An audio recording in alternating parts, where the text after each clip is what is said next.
Everyone, welcome back to Realpolitik. Today is May the 17th, 2023. And before we get started, please make sure to like and subscribe, and let's get right into it. All right, so first of all, we're going to talk about Bakhmut. In the city of Bakhmut, the Ukrainians are in an extremely dire situation. They've basically been forced to retreat from the city. It's the center of the city, at least. Not the outskirts like Ivanivske, but regardless, it's pretty much game over for the Ukrainians.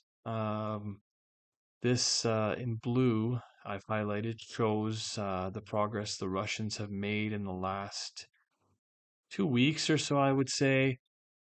And recently, they've made quite a bit of progress, and now the latest news coming out of Bakhmut is that the Russians have taken most of this area right here, which is referred to as the Domino sector.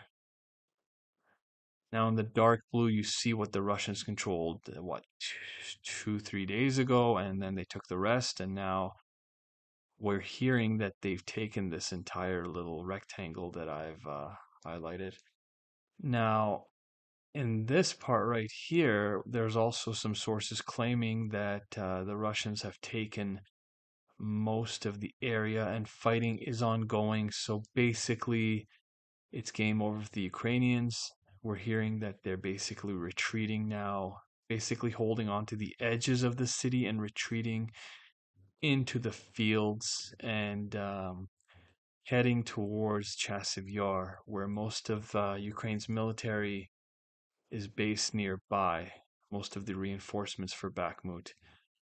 And also, a bridge in Chasiv Yar was destroyed with an airstrike. And let's take a look right now at the progress the Russians have made. Now, this doesn't seem to be completely up to date. Deep State map. This is Deep State map. And let's just go back, let's say, to the 10th. And you see that the Russians controlled most of Bakhmut, but not all of it.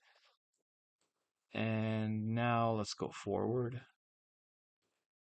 11th, 12th, 13th, 14th, 15th, 17th. And yeah, it hasn't really been updated, but you can see they're making progress. And yeah, basically, I was saying in the previous videos, it's only a matter of time. Well, it looks like that time has pretty much come. So anyways, aside from that, recently in the last couple of days, the Ukrainians were launching the new Storm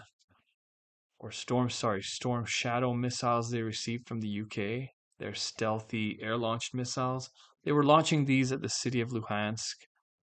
And it seems the Russians might have figured out how to deal with this situation because they're claiming that they shot down 7 of the Storm Shadow missiles. Now, in the city of Kiev last night, there was a massive barrage of Russian drones and missiles launched at the city. And basically, at first, the Ukrainians said that they shot down everything, 100%. They shot down everything the Russians launched.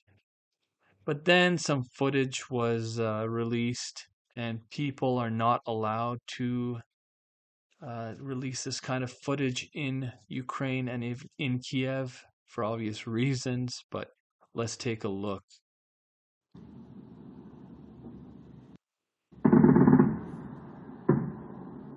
Anti-aircraft fire.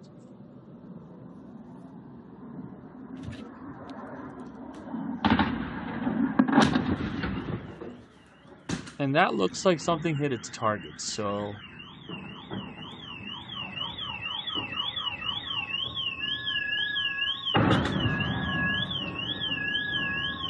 and that sounded like another strike. So I personally don't I just don't buy the narrative that everything was shot down. I mean, you just saw that for yourself. And this footage shows the Patriot batteries, one of the Patriot batteries, basically unloading everything, trying to shoot down a Kinzhal missile. And nearby here, you see this fire. I showed this in the previous video, but I'll show it again. So basically, probably one of the missiles hit something here, and they start just unloading everything because the Kinzhal travels more than 2 times faster than the Patriot PAC-3 missiles. And for that reason, I mean, it's difficult for the Patriot to shoot down the Kinzhal. So they just launch everything they can. Uh, this might be a last-ditch attempt, a desperate attempt to shoot it down because likely the Kinzhal is targeting the Patriot battery itself. And of course, the Russians are claiming that they destroyed a Patriot battery, but you saw that right there. Wait, see, there was no missile launched or anything. So let's watch it again.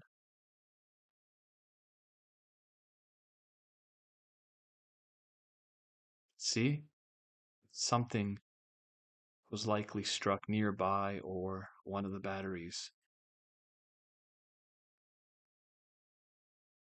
So the amount of missiles that were launched, something like 30 or more, and they basically unloaded everything they had with those 2 launchers. I think each launcher for the PAC-3 has 16 missiles. So, um, yeah.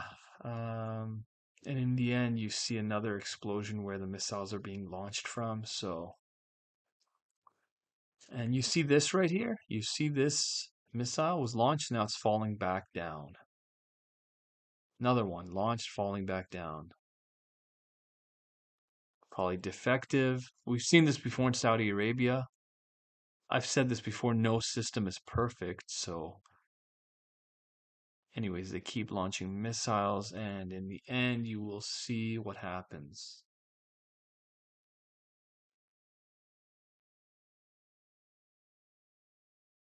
So now,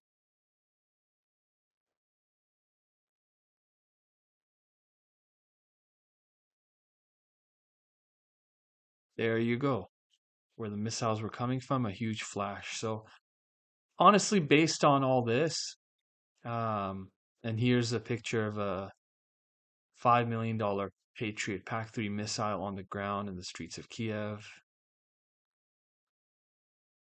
Um, yeah, I don't believe the narrative that everything was shot down. And this is another picture released by Rybar. It shows another Patriot PAC-3 missile that landed in the streets of Kiev. I think it's the same one.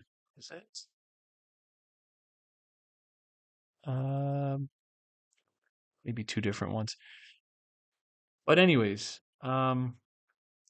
yeah. So now the U.S. is claiming, at first they were quiet about it. Now they're saying that yes, a Patriot battery was likely damaged, but of course, now the Russians have come out and said one was destroyed, one was damaged, and um, one is fine.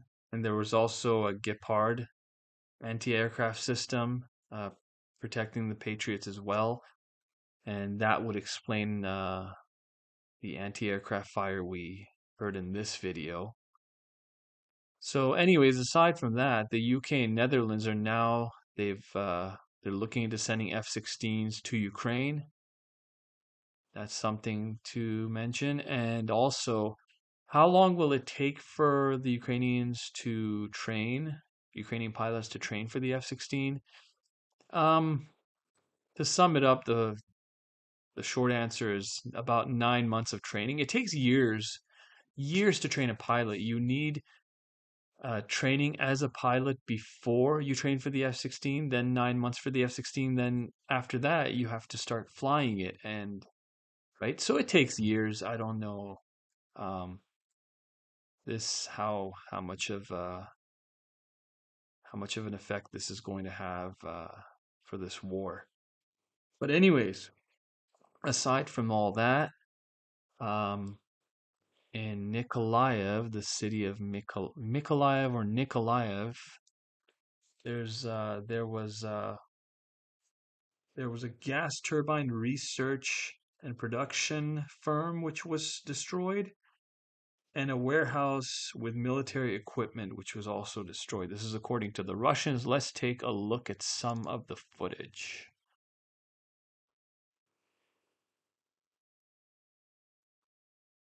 And that's the footage that has been released. And two explosions, one on the left, one on the right. And yeah, those are significant explosions. So,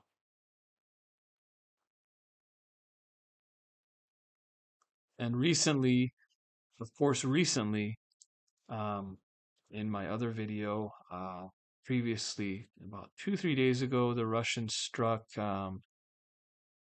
western Ukraine, the city of Ternopil and Kamenetsky, these two cities.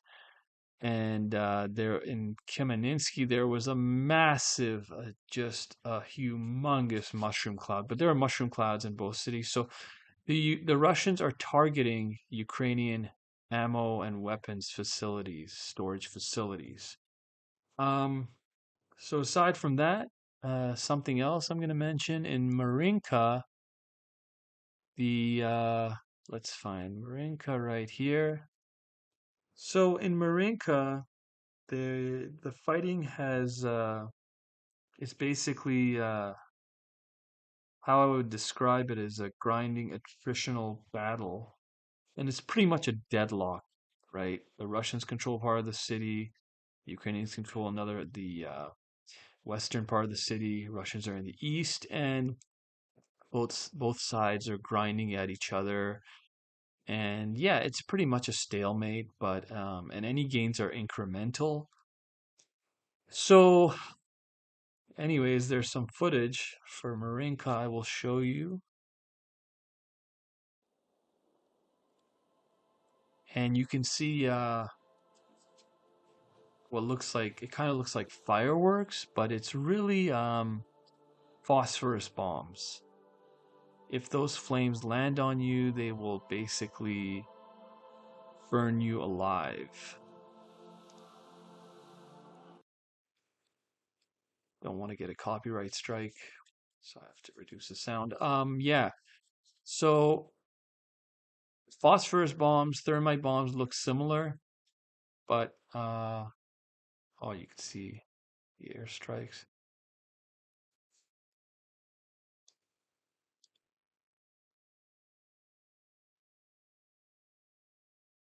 Oh, yeah, something came in. And yeah, phosphorus bombs release smoke, thermite bombs don't. So we know this is white phosphorus. And let's just say it's not good for your health. Anyways, guys, that's it for today. Please like and subscribe, and I will see you guys in the next one.